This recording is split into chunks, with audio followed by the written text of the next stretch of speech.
اللهم صل على سيدنا مولانا محمد. حالت کا بولے نا بولے ہیں ہمارے الگ لینگویج ہے لینگویج آپ تو دوسری کا استعمال کریں نہیں ابھی فصیح و بلیغ کیا بھی استعمال نہیں کریں آپ سادہ استعمال کریں. زیادہ ہی ماحول یہاں کا زیادہ ہی ہمارے مقابلے نہیں کریں.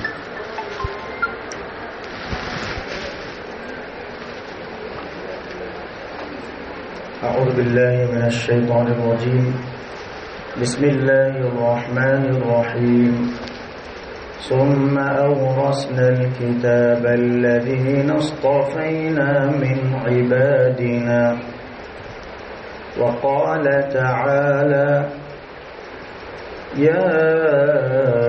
أيها الذين آمنوا ادخلوا في السلم كافة ولا تتبعوا خطوات الشيطان.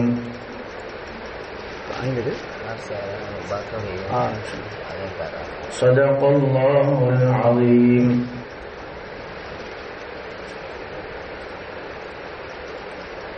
پردے کے ساتھ سننے والی ہماری سامعات مائیں اور بہنیں، ابھی مولانا محترم نے ہمارے سامنے زندگی کا نچوڑ ہمارے سامنے رکھ دیا ہے کہ ہم کو کرنا تھا کیا اور ہم کر رہے ہیں کیا. کرنا تھا ہم نبی کی اتباع اور چلنا تھا ہم کو اللہ کے اطاعت اور فرمانبرداری پر، لیکن ہم کر رہے ہیں شیطان کی اتباع اور ہم مان رہے ہیں نفس کی فرمانبرداری اور اس کی اطاعت. اسی لیے میں قرآن مجید کی ایک آیت تلاوت فرمائی. یہ جس کتاب کو اور جس کتاب کا علم حاصل کرنے کے لیے ہم یہاں پر مدرسہ ختیجۃ الکبریٰ پرانا کرپا آپ ماں اور بہنیں آ رہے ہیں، اس کے تعلق سے دو چار باتیں میں بتاتا ہوں اور اتباع ہم کس کی کرنا تھا کس کی کر رہے ہیں یہ بھی بتاؤں گا. اطاعت و فرم برداری کس کی کرنا تھا اور ہم کس کی کر رہے ہیں یہ بھی بتاؤں گا. دیکھیے میری ماں اور بہنیں، قرآن مجید کی ایک آیت ہے ثم اورثنا الکتاب الذین اصطفینا من عبادنا. صاف لفظوں میں اللہ نے فرمایا ہے کہ پھر ہم نے جو کتاب قرآن مجید مقدس ہے، متبرک ہے، رحمت والی کتاب، سلامتی والی کتاب، امن والی کتاب، جو تمام دنیا کے عام اور خاص لوگوں کی ہدایت اور متقی پرہیزگار لوگوں کے لیے بھی ہدایت کا ذریعہ ہے، بلکہ یہی خود ہدایت ہے. اس کتاب کو ہم نے اپنے بندے پاکیزہ جو امام الانبیاء ہیں، نبیوں کے بھی امام ہیں، ساری دنیا کے امام ہیں، سردار ہیں، اور ایسے مقدس اور پاکیزہ رسول نبی مکرم محمد مصطفیٰ صلی اللہ علیہ وسلم کی ذات اقدس پر، ذات مطہرہ پر اللہ تعالیٰ نے وحی کے ذریعے سے اس پاکیزہ کلام مجید کو نازل فرمایا، یعنی نبی کے سینے میں اللہ نے محفوظ کرایا. اور جب نبی علیہ الصلاۃ والسلام کے سینے میں یہ کلام مجید اللہ تعالیٰ نے وحی کے ذریعے سے نازل فرمایا، وہاں پر محفوظ رہی کلام کی تمام آیتیں. اب اللہ کے پیر نبی علیہ الصلاۃ والسلام اس قرآن کو اپنی امت تک پہنچایا، بتایا اور خلاصہ بھی کیا، اور کوئی ایک چیز بھی چھپائی نہیں رکھی، ہر چیز کو ہمارے سامنے بیان فرمایا. اور اس کو صحابہ نے اختیار کیا اور صحابہ نے ہم تک پہنچایا۔ تو اللہ نے کتاب کے نازل کرنے کے لیے اپنے پاکیزہ پیغمبر، اپنے حبیب، اپنے چہیتے، اپنے قریبی، جو تمام انسانوں میں سب سے اعلیٰ و افضل مقام رکھنے والے محمد صلی اللہ علیہ وسلم کا منتخب کیا، یعنی آپ صلی اللہ علیہ وسلم کو چنا۔ لیکن جب یہ کتاب کی وراثت کا مسئلہ آیا کہ کتاب کس کی وراثت میں دینا ہے، تو اللہ نے یہ بہترین امت کو اس کے لیے انتخاب کیا، یعنی چنا، قرآن مجید کی وراثت۔ ثم اورثنا الکتاب الذین اصطفینا من عبادنا، کہ ہم نے جو کتاب میرے بندے، ہمارے بندوں پر محمد صلی اللہ علیہ وسلم پر نازل کیا، اور اس کا وارث بھی میں نے ایسے پاکیزہ نبی کی خیر امت کو ہم نے پسند فرمایا۔ تو دیکھیے درجہ ہمارا کتنا بڑا ہے میری ماں اور بہنیں، میرا اور آپ کا اور تمام امت کا اتنا بڑا درجہ ہے۔ بس مسئلہ یہاں پر یہ کھڑا ہوتا ہے کہ ہم اپنے درجے کو نہیں پہچانے، اپنے مقام کو نہیں پہچانے۔ جو درجہ، جو مقام اللہ نے اس امت کو عطا فرمایا ہے، یہ درجے کو ہم خود بھول گئے ہیں۔ اللہ خود فرما رہے ہیں کہ میں نے اس امت کو کتاب کا وارث بنایا ہوں۔ اللہ اکبر۔ دیکھیے میری ماں اور بہنیں، کتاب کا وارث بنانا یہ معمولی چیز نہیں ہے، یہ کھیل تماشا نہیں ہے۔ اور جس کی وراثت میں ایک چیز دی جائے اور وہ اس کو کھلواڑ بنائے، اس کے مطابق زندگی نہ گزارے، اس کی حفاظت نہ کرے، اس کے احکامات پر نہ چلے، جو قرآن میں اللہ نے اپنے احکامات نازل فرمائے اس کے اوپر عمل نہ کریں، اس کی روگردانی کریں، ان آیتوں کا انحراف کریں، تو یقین جانیے کہ جتنا بڑا مقام و مرتبہ اس امت کا اللہ نے دیا ہے، وہ کس لیے دیا ہے؟ وہ ایک تو ہم نبی کی امت ہیں، اور دوسرا اللہ نے اس کتاب کا وارث ہم کو بنایا ہے، قرآن مجید کا۔ اگر ہم یہ دو چیزوں کو بھول جاتے ہیں اور ان دونوں کو انحراف کر کے پیٹ پیچھے ڈال دیتے ہیں، سمجھو کہ پھر ہمارے سے بدتر اور ہمارے سے برا کوئی نہیں رہے گا، نہ زمین پر نہ زمانے میں۔ تو میری ماں اور بہنیں، اللہ نے اس کتاب کے لیے ہم کو چنا ہے۔ الذین اصطفینا من عبادنا، ہم نے اپنے چنیدہ اور خاص بندوں کے اوپر توجہ فرمائی، نگاہ ڈالا اور ان کو کھنگالا، دیکھا، اور ہم نے چنا کہ یہ اس قرآن کے لائق ہیں، اس کتاب کے وراثت کے لائق ہیں، ہم ان کو یہ کتاب کے وارث بناتے ہیں۔ عبادنا، اپنے خاص بندوں میں سے اللہ نے چنا ہے۔ اب آپ مائیں اور بہنیں، مرد حضرات، جوان بچے، جہاں کہیں بھی مکتب میں پڑھ رہے ہوں یا مدرسے میں پڑھ رہے ہوں، روزانہ 1 گھنٹہ پڑھ رہے ہوں یا 24 گھنٹے قال اللہ قال الرسول کی تعلیم کے اندر لگے ہوئے ہوں، یہ سب کے سب اس آیت کے زمرے میں آ جاتے ہیں، اس آیت کے دائرے میں آ جاتے ہیں۔ ہم سب پڑھانے والے بھی اور پڑھنے والے بھی اس آیت کے اندر آتے ہیں۔ اب دیکھیے میری ماں اور بہنیں، ایک سادی سی مثال ہے، کوئی ایک بہت بڑا عہدیدار، پولیٹیکل لیڈر ہے، MLA ہے یا MP ہے، ہمارے گھر پہ آ کر، یعنی آپ کے کسی کے گھر میں آ کر بیٹھ کر، کھانا کھا کے، پانی پی کر، آپ کے گھر کا معائنہ کر کے، آپ کا پورا جو ہے جانچ کر کے، اس کے بعد پورے گاؤں والوں کو اعلان کر دیا، دیکھو بھائی، یہ جس گھر میں میں آیا ہوں، یہ 2 گھروں میں میں آیا ہوں یا 3 گھروں میں میں آیا ہوں یا 1 گھر میں میں آیا ہوں، یہ میرے خاص لوگ ہیں، اب سے آج کے شام سے یہ پورے پرانا کڑپے والے، تمہاری کوئی بھی ضرورت ہو، تمہارا کوئی بھی مسئلہ ہو، تمہاری کوئی بھی پریشانی ہو، تم ان کے گھر پر آ جانا، اور ہم ان کو وراثت میں دے رہے ہیں، ہر مال اور ہر جو ہے چیز ان کے ہاتھ میں دے رہے ہیں، یہ تمہاری پریشانی کو دور کریں گے۔ اگر کوئی MLA MP اگر یہ بات ہمارے گھر میں آ کر پورے گاؤں کو ہمارے گھر کی طرف متوجہ کرائے، تو میری ماں اور بہنیں، کیا ہوتا ہمارا دل؟ بولو کیا ہوتا؟ اتنا خوش ہوتا، اتنا خوش ہوتا۔ گاؤں بھائی MLA کو بولا بھائی ہمیں کہتے اب گاؤں کو بڑے ہم نہ سب اوپر سے پیسے سب ہم نہ دیتے کہتے، پنجنا ہمیں دینا کہتے، راشن کارڈ ہمیں بنانا کہتے، پورے کام پورے گاؤں والے ہمارے گھر کے کچھ آنا کہتے، وہ بھی MLA ہمارا نام لے کو بولیا۔ دوسرا نے کس کے کہنے گیا نہیں، انہیں ہمارے کہنے کچھ آیا، మన ఇంటికే వచ్చినాడు, మన పేరుతో ఊరు మొత్తం జమా చేసి చెప్పినాడు ఏమని, ఏమన్నా మీ